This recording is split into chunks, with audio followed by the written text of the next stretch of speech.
Subscribe to our channel and hit the bell icon so that you know when live we go.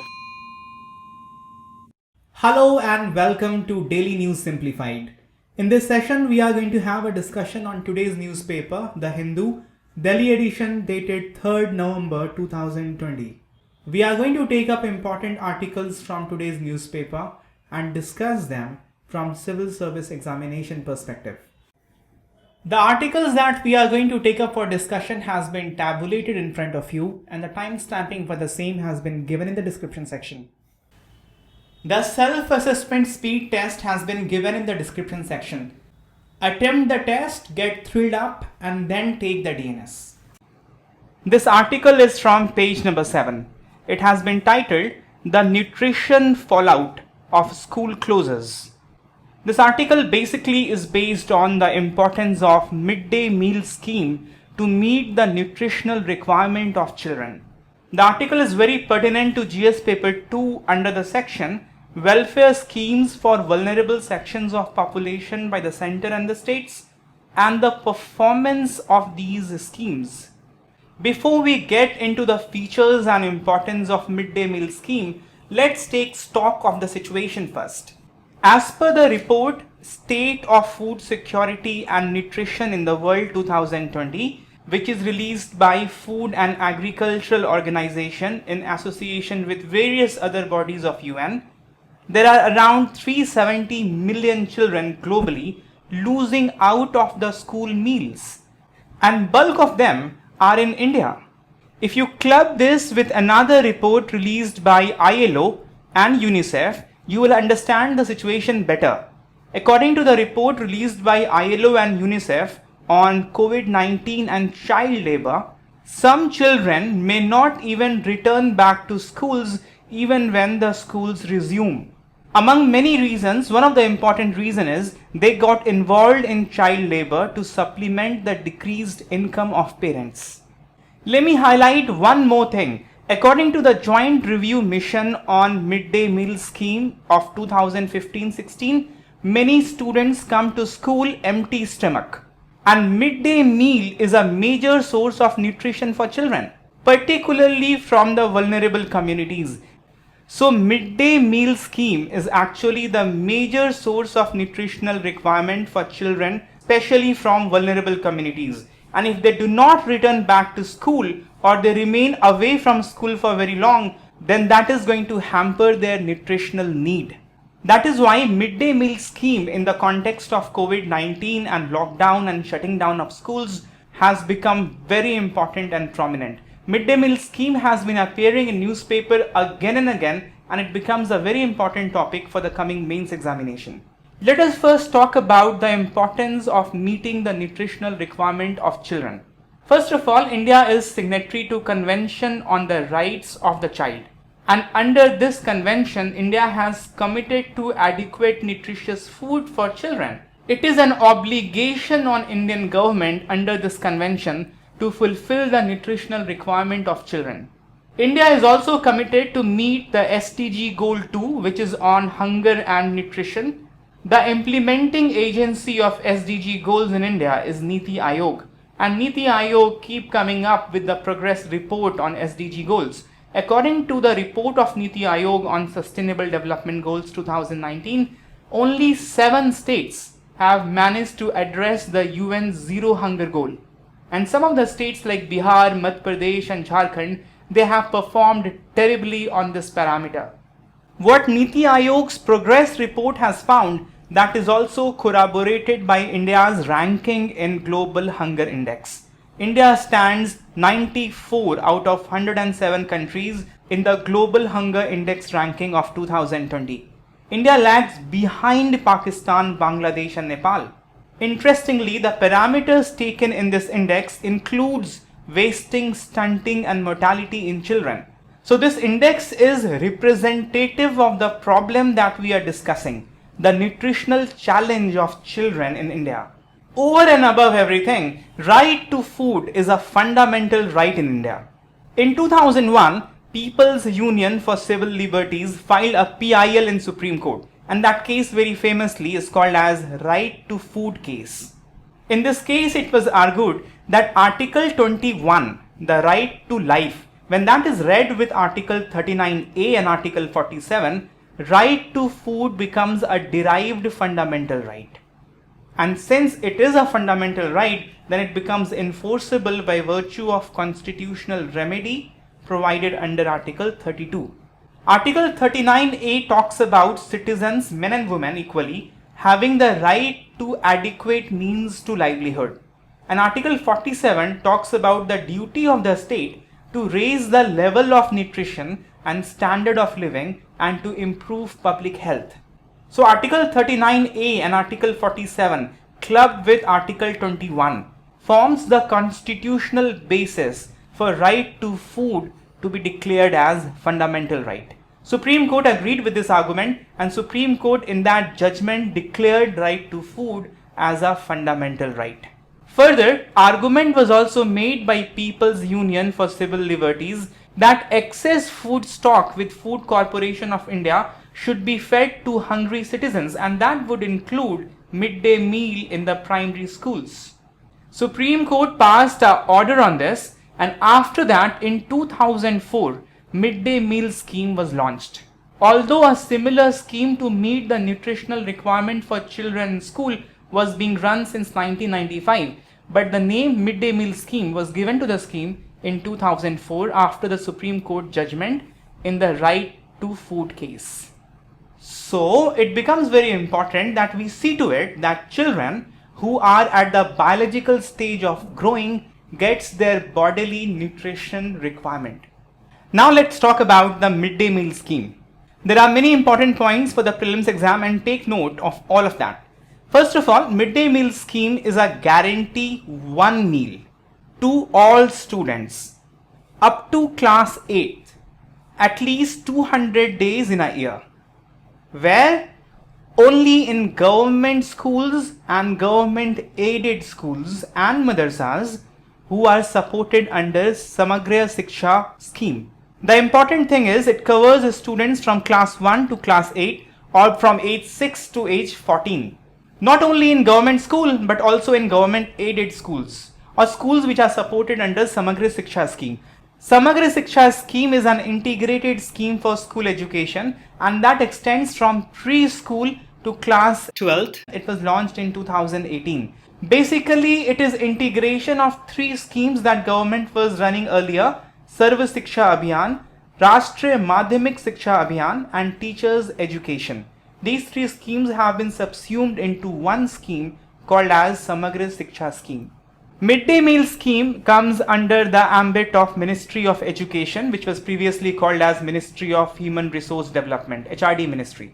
Midday meal scheme in one form was being run since 1995, and that scheme was called as National Program of Nutritional Support to Primary Education.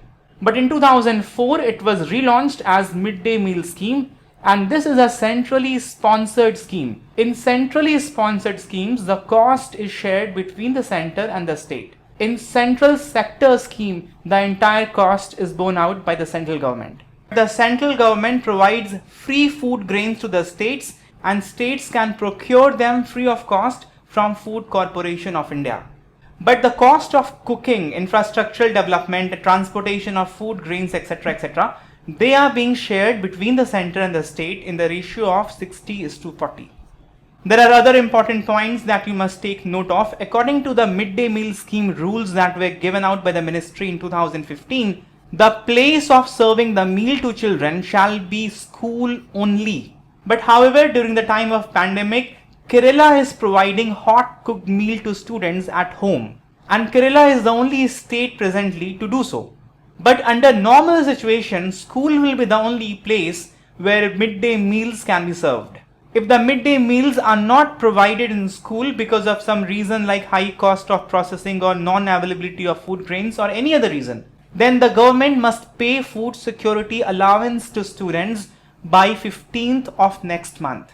Only AGMA quality items can be procured for midday meal scheme, and you must know school management committee which are formed to implement Right to Education Act. They are supposed to monitor the functioning of midday meal scheme, and state steering cum monitoring committee, which are also formed under RTE Act. They are supposed to do overall monitoring and also establish a mechanism for maintenance of nutritional standards and quality of meals. The nutritional norms are given by the central ministry, but exactly what food has to be served, that is not given out. For example, children in primary schools must be provided with at least 450 calories with 12 grams of proteins. And apart from that, they must also get adequate quantities of micronutrients like iron, folic acid, vitamin A, etc.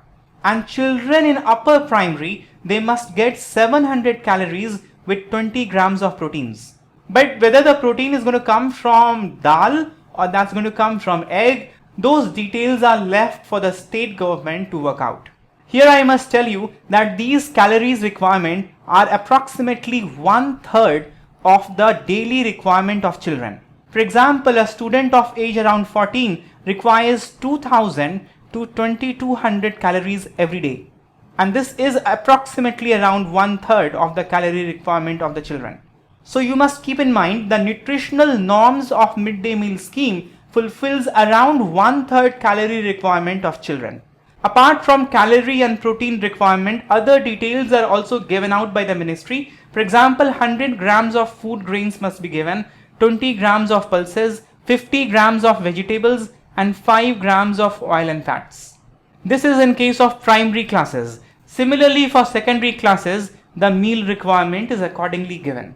As I have told you in the beginning, the Joint Review Mission of Midday Meal Scheme 2015-16 noted that many children reach school empty stomach, and midday meal is actually the major source of nutrition for children, especially from vulnerable communities. So as such, if you see, midday meal fulfill only 1/3 of the nutritional requirement.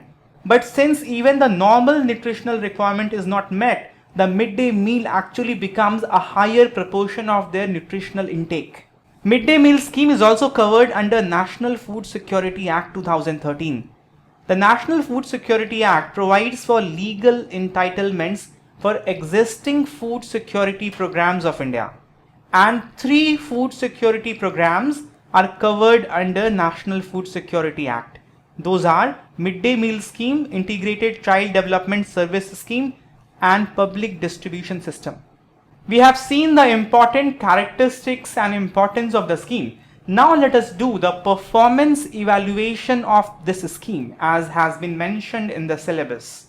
To do the performance analysis, first of all you must talk about the adaptability of the scheme, how government has tried to implement the scheme better. You must know that Government of India, on getting nudged by Supreme Court, has announced that the usual hot cooked midday meal or equivalent food security allowance or dry ration will be provided to all eligible school going children even during vacation. Initially I told you, according to the scheme, there would be midday meal for at least 200 days in a year. But Government of India has extended that even during the period of vacation.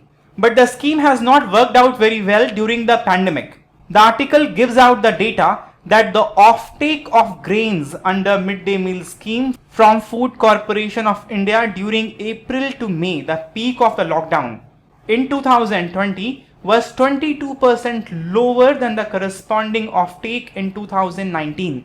There were 23 states and UTs that reported a decline in the grain offtake from Food Corporation of India for midday meal scheme.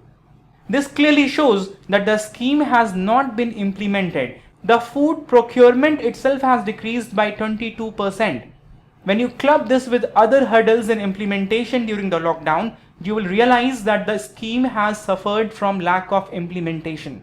Even the dry ration that were to be distributed in case of non-implementation of the scheme has not worked properly in the state. Kerala is the only state that is providing hot cooked meal at home to the students during the time of pandemic. So alternatives have not been developed. In the light of that, we must talk about some innovative solution to better implement midday meal scheme, and there are 2 case studies. Both of them you can use as value addition in 15 marker answers in the mains exam. First of all, you can talk about a model of local livelihood. Under this, what can be done is local smallholder farmers, they can be linked with the midday meal scheme system. The small farmers can supply cereals, vegetables and eggs to meet the nutritional requirement of children under the scheme. It will help in various ways. First of all, the protein and hidden hunger requirement can be met locally, and because of the demand through the scheme, the farmers can diversify their production and farming systems. This can transform the local livelihoods and local economy because the state will not have to procure it from Food Corporation of India. Rather, procurement can be done locally. Above all, since it's a decentralized model, it will not have the problem of supply chain constraint as was seen during the COVID-19 crisis. A second model which is already in implementation is a school nutrition garden or the kitchen garden concept in schools. Many states like Nagaland has been implementing it on large scale. Nagaland is aspiring to promote kitchen gardening in every school, and many other states like Meghalaya have done it to a large extent. The concept is that there will be a small kitchen garden in the school, and that will provide fresh vegetables and other cereals for midday meals. The benefits are many. First, the nutritional requirement of children will be met. Secondly, first-hand experience to children on nature and gardening. And when children will be seeing the vegetables and other things growing, they will also have enhanced knowledge on the nutritional need of human body. There is one more added advantage to this. Since the nutritional requirement is met locally in case of pandemic like COVID-19 or any other pandemic or any other disaster, when the supply chain is disrupted, fulfillment of nutrition will not be hampered. This concept is becoming so popular and it's so important that the Ministry of Human Resource Development, which is now called as Ministry of Education, released a set of guidelines mandating schools to set up school nutrition garden or the kitchen garden. Meeting the nutritional requirement of children is a very serious issue. On one hand, it is meeting the obligation of the state because right to food is a fundamental right, and on the other, children are trustees of development and prosperity of nation. They are going to be leaders of tomorrow. They are going to be the innovators of tomorrow. So their physical and mental development at this stage is very important. This article is from page number 1. It is titled, Attorney General Declines Consent for Contempt Case Against Jagan. Let me give you a background as to what this issue is. Some time back, Mr. Ashwini Kumar Upadhyay filed PILs in Supreme Court against criminalization of politics and the long pending trials against the legislators. Supreme Court entertained the PIL well and ordered for the setting of special courts to try MPs and MLAs expeditiously. It is very interesting that there is another article on today's newspaper concerning special courts to try MPs and MLAs. We will discuss that subsequently. But now, PIL was filed by Ashwini Kumar Upadhyay against the legislatures, and Supreme Court ordered special courts to try the legislatures. And the bench led by Justice Ramanna is presently monitoring the process. Now what happens, recently the Chief Minister of Andhra Pradesh, Mr. Jagan Mohan Reddy, he wrote a letter to Chief Justice of India alleging the charges of corruption against many Supreme Court and High Court judges, including Justice Ramanna. The same Mr. Upadhyay who filed the initial PIL now wanted to initiate the contempt case against Mr. Jagan Mohan Reddy, and for that purpose he went to seek the consent of Attorney General of India, as is required by the law. Mr. Upadhyay has claimed that Mr. Jagan Mohan Reddy has 31 criminal cases against him, and because he sensed that these cases will be taken up by the court, he wrote this letter. And this step by the Chief Minister is mischievous, deceitful, and deliberate, fraudulent, calculated attempt to undermine the Supreme Court. On these grounds, he wanted to initiate the case of contempt against the court, and for that purpose, he wanted the consent of Attorney General of India. Attorney General of India has declined to give the consent, but he has made the observation that the timing of the letter written by the Chief Minister is a suspect. And the reason he gave for declining to give the consent was that the letter was written directly to Chief Justice of India and he is in know of the matter. So since the matter is already in the hands of Chief Justice of India, there is no reason to initiate a separate case of contempt. If Chief Justice of India will feel the need, he can take so motu action. But for the exam perspective, what you need to know is this. First of all, under the Article 129 of Indian Constitution, Supreme Court shall be the court of record and shall have all powers of such a court. Court of record basically means that the court has the power to punish for contempt of itself. And from here, this Article 129 of the Constitution, this gives the power to the courts to punish for its contempt. But the details are not there in the article as to how and the manner and the way in which the punishment will be given. That comes from Contempt of Court Act 1971. Contempt of Court Act 1971 defines civil contempt and criminal contempt. Civil contempt refers to willful disobedience of an order of any court. And criminal contempt include scandalizing the court. Scandalizing meaning giving attributes, motives to the intent and action of the court. It also includes prejudices to any judicial proceedings. And this is exactly where the contempt of court can be initiated, if at all, against the Chief Minister of Andhra Pradesh because he is giving his prejudices against the judicial proceedings. Criminal contempt also include interference with the administration of justice in any other manner. Now this phrase is very open-ended. And that is why the power of contempt of court must be used very sparingly because anything and everything obliquely can be covered under this. The further detail as to how the proceedings against civil or criminal contempt can be initiated, that is not there in the Contempt of Courts Act 1971.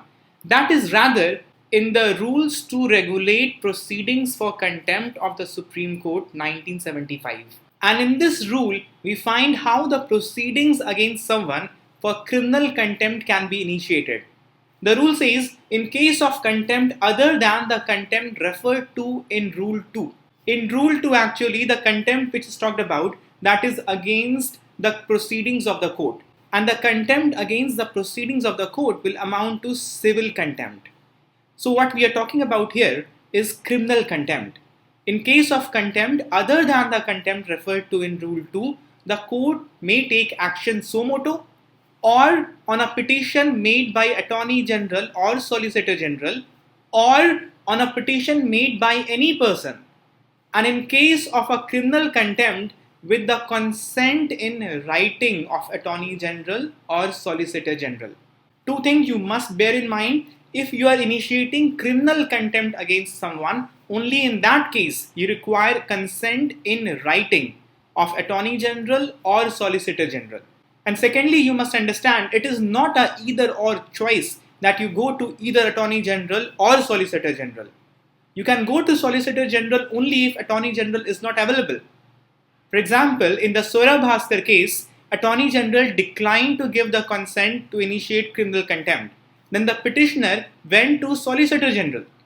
In that case, it was clarified, Solicitor General being a junior officer to Attorney General cannot overrule the decision of Attorney General. Alright, so it is not either or. It is Solicitor General only if Attorney General is not available to give the consent. But most importantly, what you must remember from this slide, if a person is initiating criminal contempt against someone, in that case, a consent in writing is required from Attorney General or Solicitor General.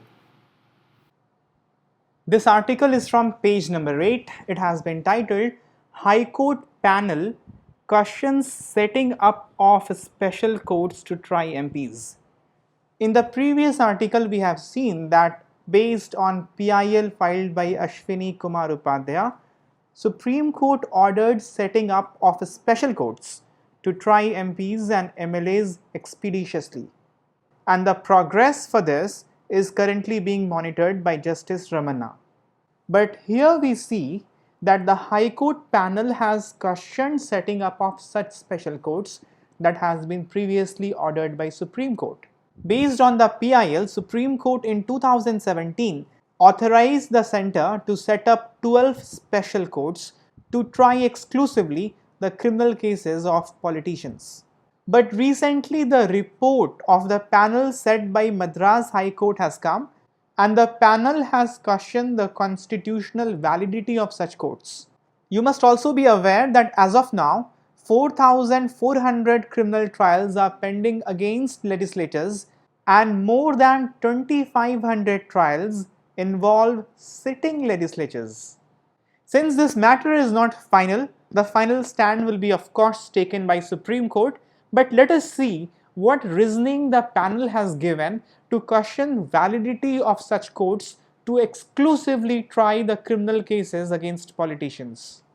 The panel is not against exclusive courts. The panel is against exclusive courts to try exclusively certain section of people.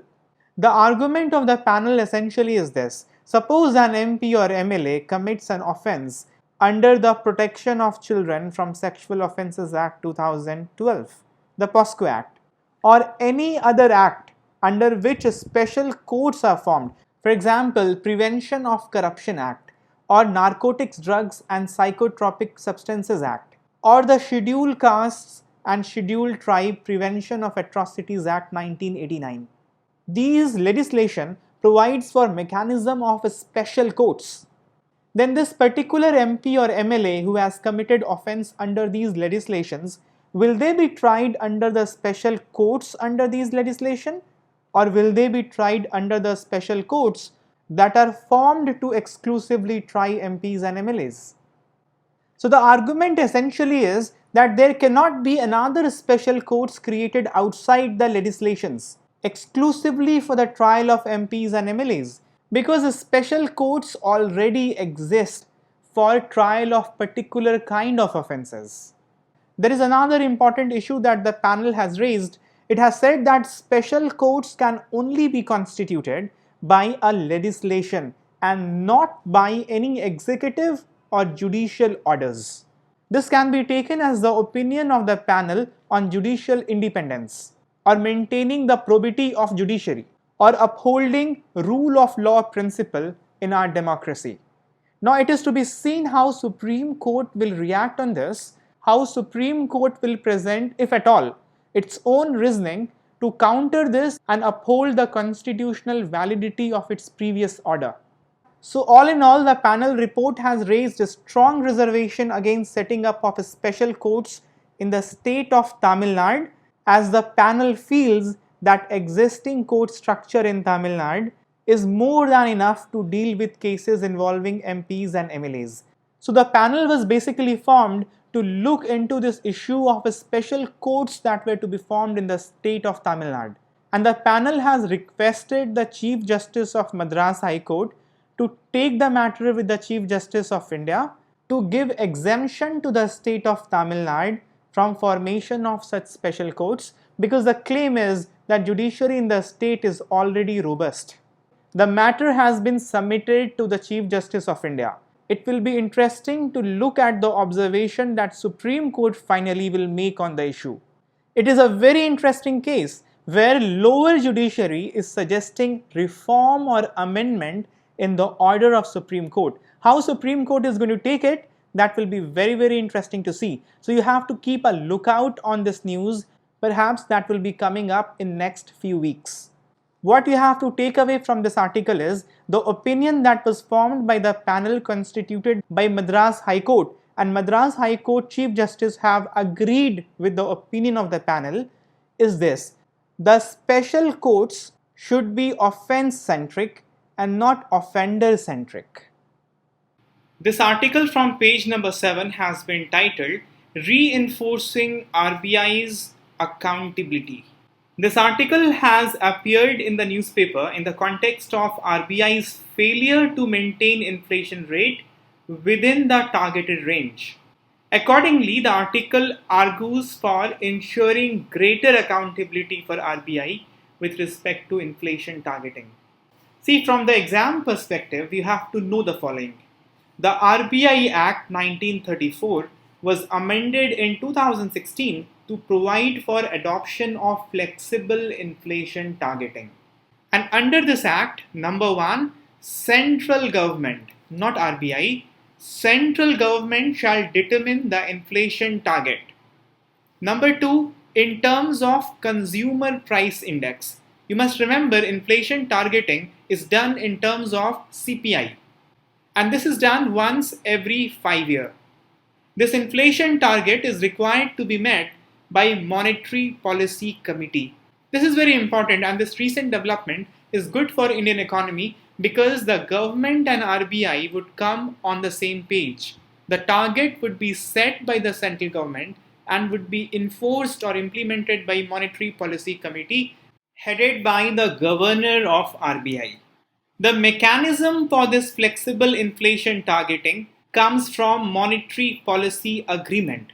This has been signed between central government and RBI, and it provides that Monetary Policy Committee should maintain an ideal rate of inflation of 4%, which could increase or decrease by 2%. So the range for inflation is 2 to 6%. Such a flexible inflation targeting has been adopted in order to provide necessary autonomy to RBI to control inflation. But autonomy must be balanced with accountability. As per the Monetary Policy Agreement, if the rate of inflation is above 6% or below 2% for 3 consecutive quarters, then it would be termed as a failure of the RBI to maintain inflation. Accordingly, in order to ensure its accountability, RBI would be required to publish a report stating the following. Number 1, the reason for the failure to achieve inflation target. Number 2, remedial actions proposed to be taken by the bank. And number 3, an estimate of time period within which the inflation target shall be achieved. And through this report, actually, accountability is enforced or matched with the autonomy that is given to RBI. The article highlights that rate of inflation as measured by CPI has been greater than 6% in last 3 quarters. So as per the Monetary Policy Agreement, this can be considered as RBI's failure to maintain inflation within the targeted range. Hence, accordingly, RBI should have come out with a detailed report explaining the reason for its failure and what actions it proposes to undertake. RBI must come up with such a report soon to enhance the credibility, transparency, and predictability of the institution. This is the lead article from page number 6. Serosurveys underestimate building of herd immunity.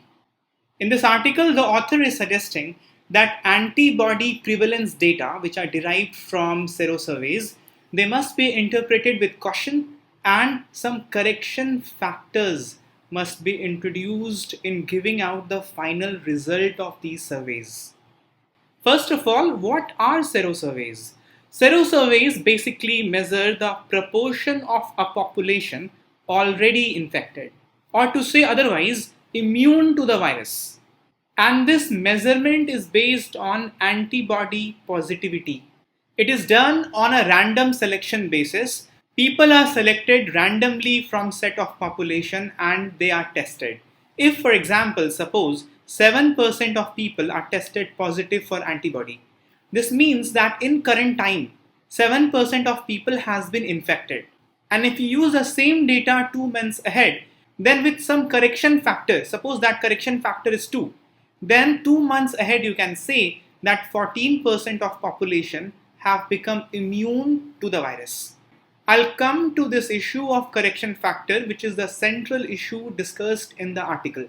Since serosurvey takes random sample, so the percentage of people being infected in that random sample will be the same as percentage of people being infected in the entire population. Author advises caution in using the serosurvey data and suggests some correction factor. They are on account of 3 reasons. And the reason number 1 is this. Suppose a person has been infected at this point in time.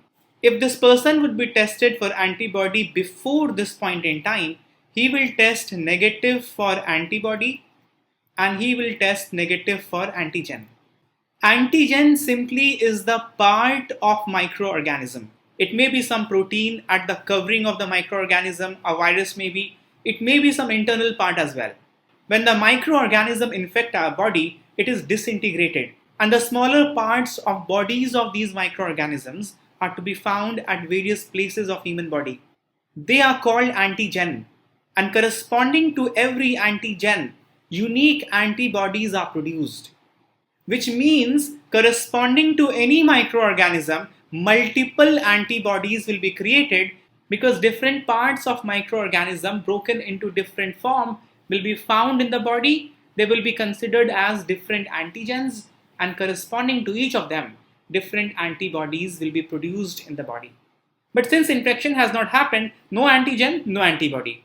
Once infection has happened, antigen will be found immediately in the body. But up till certain time, enough antibody will not be generated. It will take some time.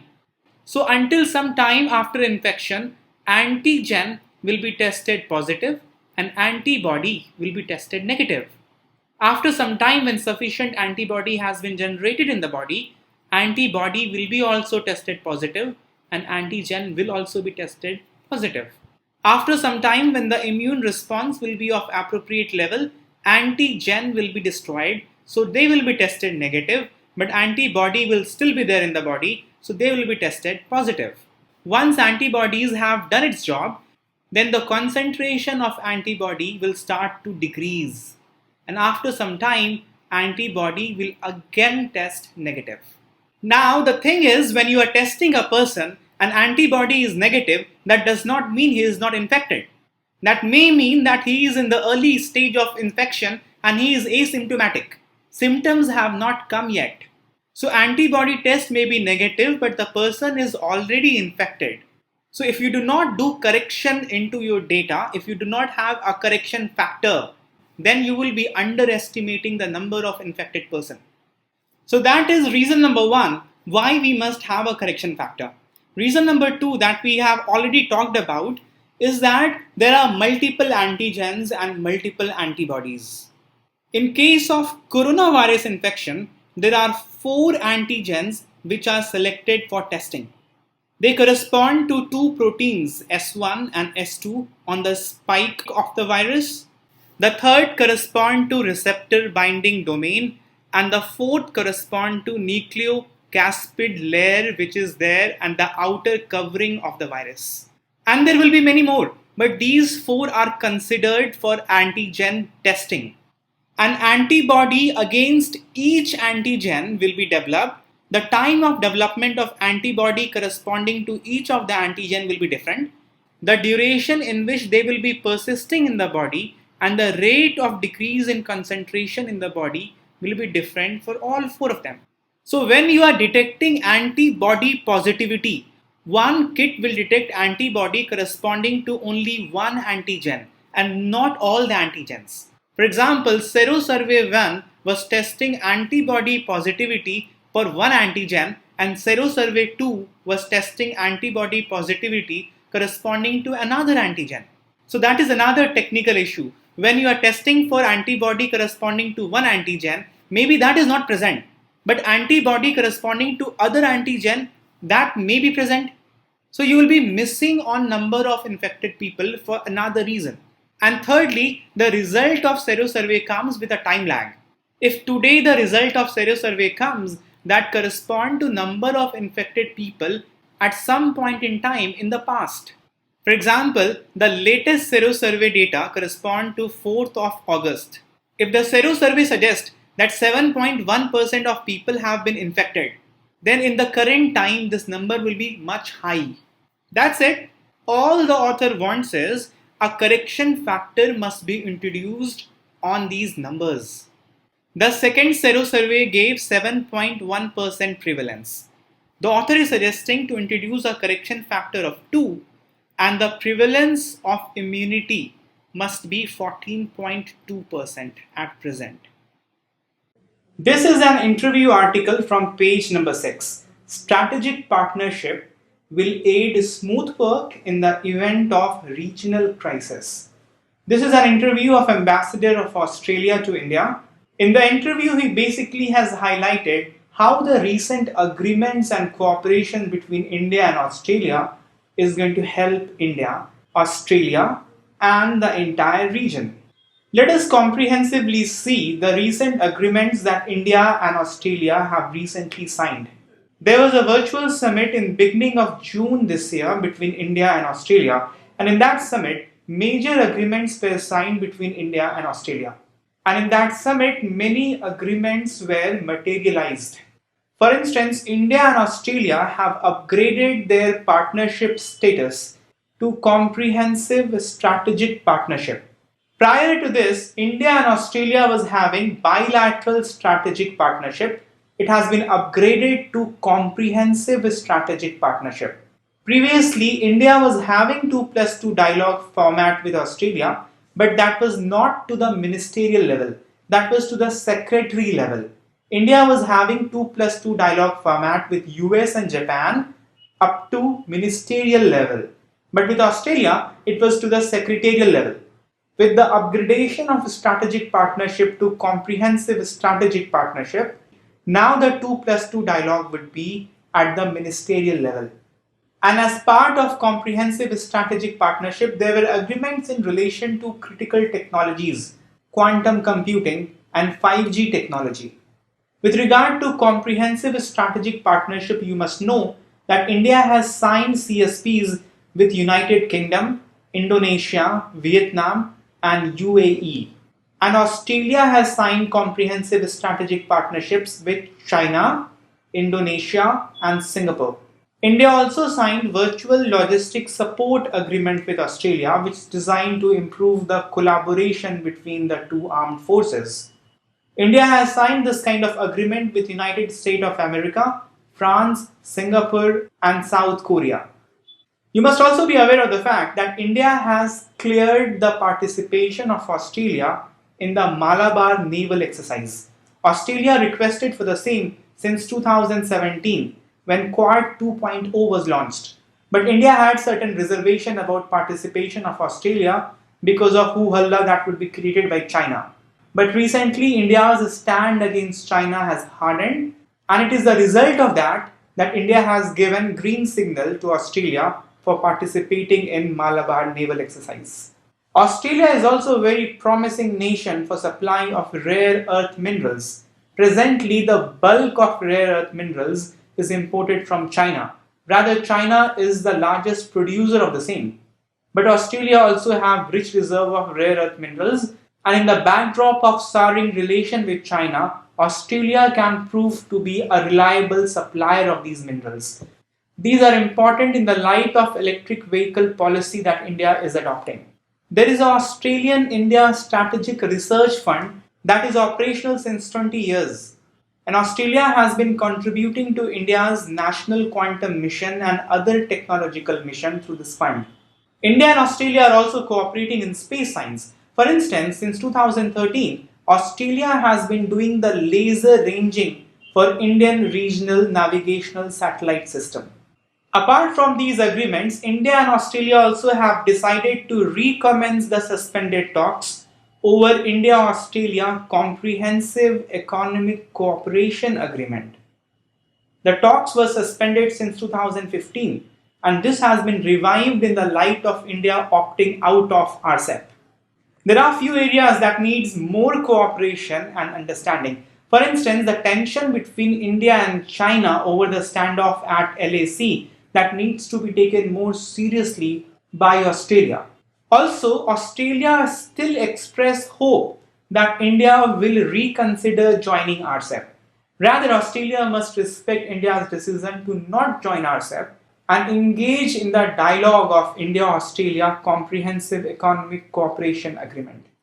India and Australia have similar inclusive vision for Indian Ocean. Both the nation wants rule-based Indo-Pacific region.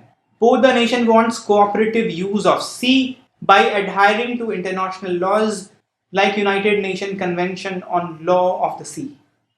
Both India and Australia have common interest in the region, and in this sense, both the nations are coming out to be natural allies. Now let us do question for the day. Answer to yesterday's question is option C. Both the statements are correct. Today's question is this. Consider the following statements related to inflation targeting in India. Statement 1 is As per the RBI Act 1934, if the rate of inflation is above 6% or below 2% for 3 consecutive quarters, then it would be termed as the failure of the RBI to maintain inflation. Statement 2 is Consumer Price Index is used for inflation targeting. Your options are 1 only, 2 only, both 1 and 2, or neither 1 nor 2. With this, we have come to the end of the session. Do not forget to attempt the DNS quiz on eLearn platform. Thank you very much for hearing me out, and I hope you have learned something in this 45 minutes that we have spent together.